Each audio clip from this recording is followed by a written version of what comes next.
নমস্কার বন্ধুরা, কেমন আছো তোমরা? আশা করি তোমরা খুব ভালো আছো আর আমরাও বেশ ভালো আছি। আমার আরও একটি নতুন ব্লগে তোমাদের সবাইকে স্বাগত জানাচ্ছি। থাম্বনেল দেখে অবশ্যই তোমরা বুঝে গেছো যে আজকের ভিডিওটা একটু অন্য রকম, প্রতিদিনের চাইতে। হ্যাঁ বন্ধুরা, তোমরা ঠিকই বুঝেছো। আজকের ভিডিওতে কোনো রান্নাবান্না বা ঘর গোছানো নিয়ে নয়। দেখতেই পাচ্ছ লাগেজ গুছিয়ে নেওয়া হচ্ছে। তো চলো দেখা যাক কোথায় যাই। চলে এলাম সমুদ্রের টানে, একদম কাছাকাছিতে, দীঘাতে। তো বন্ধুরা, আগের দিন তো ব্যাগপত্র মানে লাগেজ গুছিয়ে নিয়েছি এবং ভোরবেলা বাসে করে চলে এলাম কিন্তু এই যে দীঘায়। সমুদ্র বরাবরই আমার খুব প্রিয় আর আমার হাজবেন্ডের তো ভীষণ প্রিয়। সাথে এখন আমাদের দুজনের মাঝে চলে এসছে তিনজন, আমার ছেলে, সেও যুক্ত হয়ে গেল, তারও সমুদ্র ভীষণ প্রিয়। তো দিনটি ছিল শনিবার। চলে এলাম সকাল সকাল রওনা দিয়ে দীঘায়। তো এর চাইতে মানে সমুদ্র দেখার মানে কাছাকাছিতে ভালো অপশন হতেই পারে না। আর দীঘায় যেহেতু এখন জগন্নাথ মন্দির হয়েছে, তো সেটার দেখারও একটা কিন্তু বিশেষ আকর্ষণ আছে। ওই যে দেখছো বড় বিল্ডিংটা দেখা যাচ্ছে পিচ কালারের, ওটা হচ্ছে হোটেল। এই হোটেলেই আমরা উঠেছি একদম সমুদ্রের পাশে। হোটেলটার নাম হচ্ছে শান্তি ভিলা। তো ভীষণই মানে সুন্দর, টিপটাপ গোছানো, মানে খুবই ভালো একটা হোটেল। প্রাইসটা একটু বেশি যেহেতু সমুদ্রের কাছাকাছি। আর এই হোটেল থেকে মানে কিছু রুম আছে যেগুলো মানে দেখা, সমুদ্র দেখার মতো ব্যালকনিতে। তো ওরকমই একটা রুম নেওয়া হয়েছে। তো বারান্দা থেকে কিন্তু খুব সুন্দর সমুদ্র দেখা যায়, বেশ ভালো লাগে। আর এই দিকে দেখো দুপুরে কিন্তু ফ্রেশ ট্রেশ হয়ে আমরা খাওয়া দাওয়া করে বিচে চলে এসেছি। তো ছেলে এসেই প্রথমে কিন্তু এই বিচে খেলার মানে বালি দিয়ে খেলার যে খেলনা হয় সেগুলো কিনে নিয়েছে আর খেলতে লেগে গেছে। ওর কিন্তু ভীষণই প্রিয় এই বালি দিয়ে খেলার ঝোঁক। সে বাড়ি থেকেই বলছে যে মামি আমি স্যান্ড দিয়ে খেলা করব। তো দেখতেই পাচ্ছ ও লেগে গেছে। আর আমি বিকেলে বসে বসে একটু ঝালমুড়ি খেয়ে নিয়েছিলাম, যেহেতু দুপুরে ভালো খাওয়া দাওয়া করতে পারিনি কারণ জার্নির জন্যে। আর তারপর এই যে দেখো সন্ধেবেলা একদম মানুষ গিজগিজ করছে, এত মানে মানুষ, যে পর্যটন যারা মানে ঘোরার দেখতে এসছে, দীঘায় এসছে, বিশেষ করে জগন্নাথ মন্দিরের তো একটা আকর্ষণ, মন্দির দেখার সেটা তো আছেই। তো ভাবতেই পারছি না, এর আগেও এসছি কিন্তু মানে সিজন নন সিজন বলে কথা নেই, এত লোক আমি দেখিনি। তো যাই হোক, এবার রাতের ডিনারের পালা। দুপুরে যেহেতু ভালো করে খাওয়া হয়নি, তো রাতের ডিনারটা একটু ভালো করে করা দরকার। তাই এই যে দেখো ডাল আর চিকেন আর রাইস তো রান্না করে আনা হয়েছে। তো হাজব্যান্ড ওখানে বাজারে যেহেতু রান্না করা যায়, রান্না করে আনা যায় যে কোনো মানে সব কিছুই, তো সেগুলি রান্না করে নিয়ে এসেছে। তো তৃপ্তি করে খেয়ে নিলাম রাতে। পরদিন সকালবেলা এই যে দেখো সমুদ্র, এত ভালো লাগে আর এত সুন্দর, কি বলবো। তবে এই যে সকাল, এখন বাজে 9:30 থেকে 10টা, প্রচুর ঢেউ, এবং এই যে ঢেউগুলো দেখছো মাঝে মাঝে কিন্তু উপরে উঠে আসছে এবং উঠেও এসছে রেকর্ড করা, মানে অনেক বছর পর দীঘার এই ঢেউগুলো একদম উপরে, মানে দোকানগুলো যেদিকে সেখানেও চলে এসছিল। তো সবাই মানে বলছে যে অনেক বছর পর এরকম ঢেউ দেখা গেছে। তো আমরা তারপরে গেছি, মানে বেলাতে গেছি, একদম চান করার উদ্দেশ্যে বেরিয়েই গেছিলাম, কিন্তু মানে যেহেতু রুম থেকে অতটা ভালো বোঝা যাচ্ছিল না, বেরিয়ে দেখছি যে একদম জোয়ার, মানে পূর্ণ জোয়ার। তো তাই আর কি দাঁড়িয়ে দাঁড়িয়ে সমুদ্রের ঢেউগুলো উপভোগ করছিলাম। আমার ছেলে তো খুবই খুশি সমুদ্রের ঢেউ দেখে, সমুদ্রের জল, ও বারবারই শুধু নামতে চায়, বোঝে না এতটা, কিন্তু তো এই যে নামা যাবে না। তো সবাই মানে সব মানুষই একদম মানে স্নান করার জন্যে রেডি ছিল, নামবে, কিন্তু আজকে জোয়ারটা একদম ভুল টাইমে, মানে স্নান করার শুরু যখন, তখন থেকেই জোয়ার। তো কি করা যাবে, সবাই এইভাবেই বসে বসে দেখছে। যে দেখো বালি একদম উপরে চলে এসছে জল, তো বালিগুলো একদম ভরে আছে। আর এই যে রাস্তাটাও একদম ভেজা সমুদ্রের জলের জন্যে। তারপর কি আর করা, যেহেতু স্নান করতে পারছি না, তো এই যে দেখো ছেলে একটু গাড়ি চড়ে নিচ্ছে।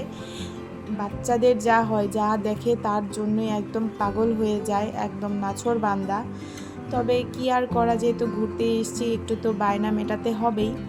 তো ওর বাবা একটু ওকে ঘুরিয়ে নিয়ে আসছে, তো পাশাপাশি ছিল। আর আমি যে দেখো ঢেউ দেখছিলাম।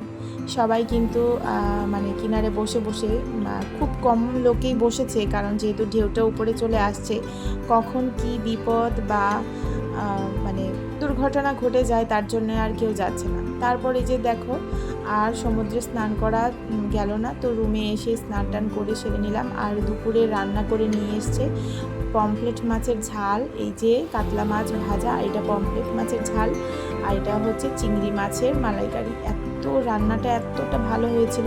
আর এই যে ডাল, কি বলবো তোমাদের। তো খাওয়া দাওয়া সেরে একদম রেডি টেডি হয়ে চলে গেলাম জগন্নাথ দেবের দর্শনের জন্যে। তো একটা ভ্যানে করে কিন্তু আমরা চলে যাচ্ছি। তো বেশি দূরে নয়, কাছেই জগন্নাথ মন্দিরটা। আর এই যে দেখছো এটা হচ্ছে বাস স্ট্যান্ডটা, বাজারের পাশেই। আর এই যে ছোট্ট একটা নার্সারি, তো নার্সারিটা কিন্তু খুব সুন্দর। ছোট ছোট অ্যানিম্যালস আছে, মানে যে অ্যানিম্যালসের যে স্ট্যাচুগুলো হয় সেগুলোই আছে। তো আমার ছেলেগুলো দেখছিল, চারদিকটা দেখতে বেশ ভালো লাগছিল। আর জানো তো আজকে ওয়েদারটা একদমই মেঘলা, বেশ ভালো লাগছিল। রোদ নেই, মানে গরম নেই, হালকা হালকা গরম, কিন্তু ঝিরঝির বৃষ্টি পড়ছিল। তো যখন গেছি তখন 1-2 ফোঁটা পড়ছিল। এটা হচ্ছে দেখছোই যে বড় করে যে পিলার করা, এটা হচ্ছে গেটের মতো। এটা হচ্ছে মাসির বাড়ি, জগন্নাথ দেবের মাসির বাড়ির গেট। তো এখানে পরে যাব, আগে মন্দিরে জগন্নাথ দেবকে দর্শন করে আসি। তো এই রাস্তার চারদিক দুধারেই মানে খুব ভালো পরিষ্কার পরিচ্ছন্ন, একদম বড় করে পথচারীদের জন্য করে দেওয়া হয়েছে। আর এটা হচ্ছে সরকারি, মানে গভর্নমেন্ট গেস্ট হাউস যেটা দীঘাতে, এটাও বেশ সুন্দর, আমার বেশ ভালো লাগে। তো ওই যে দেখছো জগন্নাথ দেবের মন্দিরের যে বড় গেট, সেটার সামনে দিয়ে মানে সেটা দিয়ে ঢুকবো। আর এখান থেকে মন্দিরের যে মানে এরিয়া শুরু হয়ে গেছে, এদিকেও একটা গেট আছে।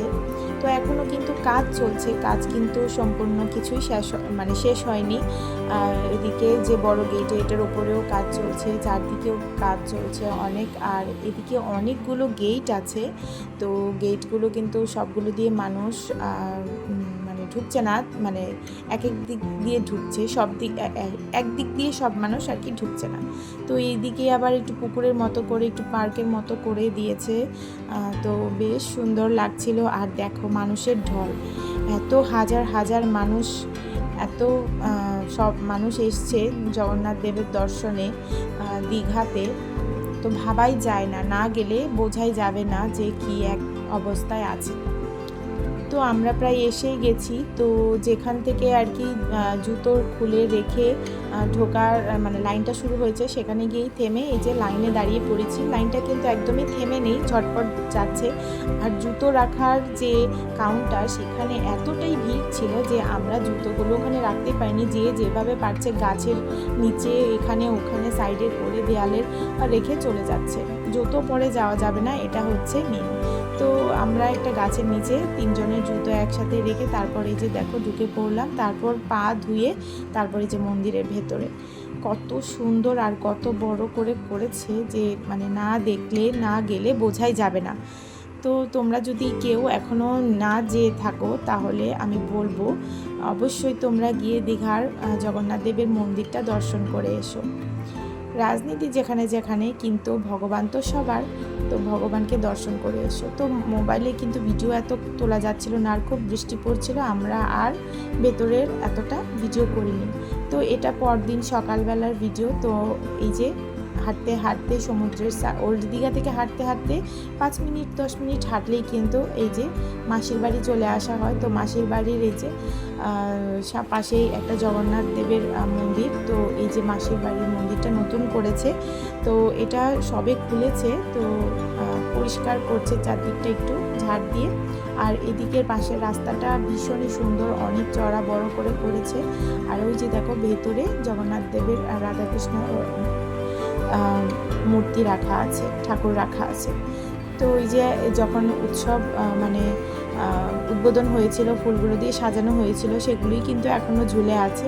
আর এই যে দেখো এবার হাঁটতে হাঁটতে মাসির বাড়ির গেটটা দিয়ে বেরিয়ে তারপর ওদিক দিয়ে চলে যাব সোজা। তো আমার ছেলে আগে আগে হাঁটছে, যেহেতু কোনো গাড়ি ছিল না, তো ও নিজের মতো করে খেলা করতে করতে হাঁটছে। সকালবেলা হেঁটেছে, ভীষণ ভালো লেগেছে। তো এবার চলে এলাম একদম মানে বিকেলবেলা। তো তখন বাজে ওই 3:30 সাড়ে 3টে দিকে, কারণ এই টাইমে এখানে ভাটা আসে, মানে দীঘার ওল্ড দীঘাতে, মানে দীঘাতেই পুরোপুরি। তো দেখো সমুদ্র কোথায় চলে গেছে, আর তখন সমুদ্র একদম পাড়ের উপরে উঠে গেছিলো। তো এবার দুপুরে খাওয়া দাওয়া করে না রেস্ট নিয়ে কিন্তু আমরা চলে এলাম, সব মানে আমরা না, সব মানুষ পেরিয়ে চলে এসেছে, এখন স্নান করছে। এবার 6টা অবধি চলবে স্নান, হাঁটা, খেলা সব কিছু। তো এখন এই টাইমটা একদম মানে উপভোগ করছি, এত ভালো লাগছে। ছেলে আর ছেলের বাবা তো দৌড়াদৌড়ি করছে, আর আমি এই যে দেখো সমুদ্রের জল মানে খেলতে খেলতে মনে হয় কাছে আসছে, ঢেউগুলো ছোট ছোট হয়ে বেশ ভালো লাগছিল, পা ভিজিয়ে দিয়ে চলে যাচ্ছে। তো ভীষণ ভালো লাগছিল। আর এত সুন্দর হাওয়া, সমুদ্রের যে এই একটা হাওয়া, সেই হাওয়াটাতেই মন প্রাণ জুড়িয়ে যায়, তাই না বলো? তোমাদের যদি ভালো লেগে থাকে ভিডিওটা, তাহলে একটা লাইক কমেন্ট করে জানিও। আর ভালো লাগলে অবশ্যই আমার চ্যানেলটির সাবস্ক্রাইব করে চ্যানেলটির পাশে থেকে যেও। এত ভালো লাগছিল, মানে যতক্ষণ পেরেছি ভিডিও করে রেখে দিয়েছি, যে ভালো লাগার মুহূর্তগুলো কিন্তু থেকে যাবে ক্যামেরাবন্দি হয়ে। আর যখন চলে আসবো তো মিস করব খুব, তবে এই ভিডিওগুলো দেখলে বারবার কিন্তু সেই ভালো লাগার মুহূর্তটা মনে পড়ে যাবে। তো চারদিকটা একদম মেঘলা ছিল, আর একটু একটু নীল আকাশ ছিল, দেখা যাচ্ছিল মেঘের ফাঁকে ফাঁকে। আর মানুষ দেখো কত দূরে চলে গেছে, মানে সমুদ্রের জল যেখানে বেশি সেখানটায় চলে গেছে, ঢেউটা যেখানে বেশি সেখানে চলে গেছে। আমরা একটা সাইড করেছিলাম, এই যে এইদিকে মানুষ খুব অল্প 1-2 জন, আর ওই সাইডে মানুষ ছিল প্রচুর, আমার পেছন সাইডের দিকে। তো ওই এত গ্যাঞ্জামে যায়নি, যেহেতু ভিডিও সুন্দর করে দেখা যাবে না, মানুষ ওখানে জল একদম জলের মানে কি বলে, সবাই দৌড়াদৌড়ি করছে এরকম আর কি। তো এখানে ছেলেটাকে আনন্দ দেওয়ার জন্যে আমরা দুজনে দাঁড়িয়েছিলাম, ও খেলা করছিল, ভিডিও করে ওর দাদা ঠাম্মাকে দেখানো হচ্ছিল যে ও কী করছে। ও শেষ পর্যায়ে বসে পড়ে কিন্তু স্নানই করে ফেলেছে, মানে